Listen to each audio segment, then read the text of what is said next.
Indian റെയിൽവേയിൽ 6 മാസത്തിനിടെ വീണ്ടും നിരക്ക് വർദ്ധിപ്പിച്ചിരിക്കുകയാണ്. റെയിൽവേക്കകത്ത് അവരുടെ ചെലവ് കൂടുന്നു എന്ന് കാരണം ചൂണ്ടിക്കാട്ടിയാണ് ഇപ്പോൾ ഇന്ത്യൻ റെയിൽവേ വീണ്ടും 6 മാസത്തിനിടെ വീണ്ടും നിരക്ക് വർദ്ധിപ്പിച്ചിട്ടുള്ളത്.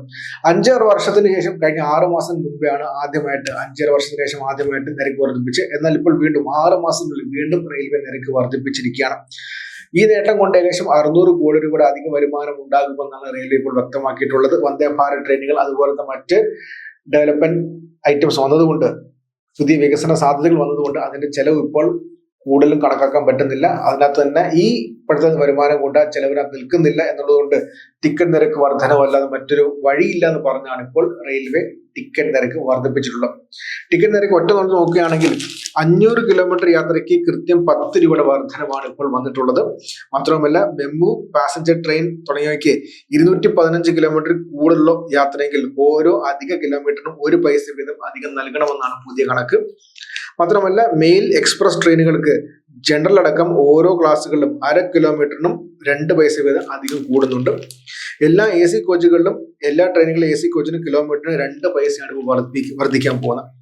മാറ്റമില്ലാത്തത് മെമു പാസഞ്ചർ ട്രെയിനുകളിൽ 215 കിലോമീറ്റർ താഴെയാണ് യാത്രയെങ്കിൽ അതിന് നിരക്ക് വർധനമില്ല. സബർബൻ ട്രെയിൻ നിരക്കിൽ മാറ്റമില്ല. മാത്രമല്ല സീസൺ ടിക്കറ്റ് നിരക്കിൽ ഇപ്പോൾ മാറ്റം കൊണ്ടുവരാൻ ഉദ്ദേശിക്കുന്നില്ലെന്നാണ് പുറത്തു വരുന്ന കണക്കുകൾ സൂചിപ്പിക്കുന്നത്. അതുമാത്രമല്ല വർധനവ് ഇപ്പോൾ നമ്മൾ പ്രാക്ടിക്കലായി നോക്കുകയാണെങ്കിൽ തിരുവനന്തപുരത്ത് നിന്ന് ബാംഗ്ലൂരിലേക്കുള്ള കണക്ക് നോക്കുകയാണെങ്കിൽ ജനറൽ സീറ്റിന് 273 രൂപയാണ് നിലവിലത്തെ നിരക്ക്. നിരക്ക് വർദ്ധിപ്പിക്കുന്നതിന് മുൻപ് അത് 255 ആയിരുന്നു. സ്ലീപ്പറിൽ അത് 963 വർദ്ധിച്ചിട്ടുണ്ട്, നേരത്തെ 945 ആയിരുന്നു. തേർഡ് AC 1213 വർദ്ധിച്ചിട്ടുണ്ട്, നേരത്തെ 1195 ആയിരുന്നു.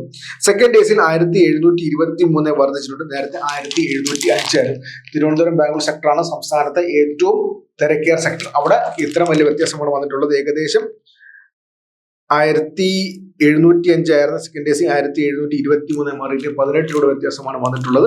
അത് മറ്റ് ഓരോ ഡിസ്റ്റൻസിനനുസരിച്ച് മാറും. നിലവിലത്തെ രീതിയിൽ 6 മാസത്തിന് ഇടയിലുള്ള രണ്ടാമത്തെ വർധനമാണ് ഇപ്പോൾ വന്നിട്ടുള്ളത്. ശ്രദ്ധിക്കേണ്ട ഏറ്റവും പ്രധാനപ്പെട്ട കാര്യങ്ങളൊന്ന്, ഇപ്പോൾ റെയിൽവേ സബ്സിഡി നേരത്തെ 60% എടുത്തായിരുന്നു, അത് 45% റെയിൽവേ കുറച്ചിരിക്കുകയാണ്. സബ്സിഡി ഇനിയും കുറയ്ക്കുമെന്നാണ് ഇപ്പോൾ പുറത്തു വരുന്ന വാർത്തകൾ സൂചിപ്പിക്കുന്നത്. അതിന്റെ പ്രാരംഭ നടപടിയാണ് ഇപ്പോൾ പടിപടിയായിട്ടുള്ള ഈ നിരക്ക് വർധനവെന്നാണ് ഇപ്പോൾ പുറത്തു വരുന്ന വാർത്തകൾ സൂചിപ്പിക്കുന്നത്. അത് മാത്രമല്ല ഡൽഹിയിൽ നിന്ന് വാർത്തകൾ പുറത്തു വരുന്നുണ്ട്, സബ്സിഡി കുറയ്ക്കാൻ തന്നെയാണ് തീരുമാനം വന്നിട്ടുള്ളത്.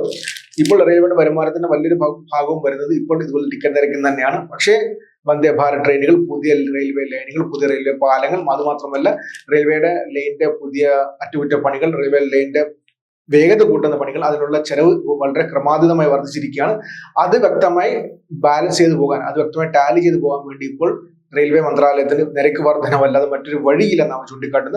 അതുകൊണ്ട് തന്നെ വന്ദേ ഭാരത് ട്രെയിനുകളിലാണ് അവരിപ്പോൾ സൂചിപ്പിക്കുന്നത്. അതുകൊണ്ടാണ് ഇപ്പോൾ നിരക്ക് വർധനവ് അത്യാവശ്യം വന്നതാണ് പറയുന്നത്. എന്തൊക്കെയാലും നിലവിലത്തെ രീതിയിൽ ഇന്ത്യൻ റെയിൽവേ ഇപ്പോൾ നിരക്ക് വർദ്ധിപ്പിച്ചിരിക്കുകയാണ്. 6 മാസത്തിനിടെ രണ്ടാമത്തെ വർധനമാണ് വന്നിട്ടുള്ളത്. നേരത്തെ 5.5 വർഷം മുമ്പായിരുന്നു ഒരു വർധന വന്ന്, അതിനുശേഷം പിന്നെ ഇപ്പോൾ 6 മാസത്തിനിടെ 2 തവണ ഇന്ത്യൻ റെയിൽവേ അവരുടെ നിരക്ക് വർദ്ധിപ്പിച്ചിരിക്കുകയാണ്.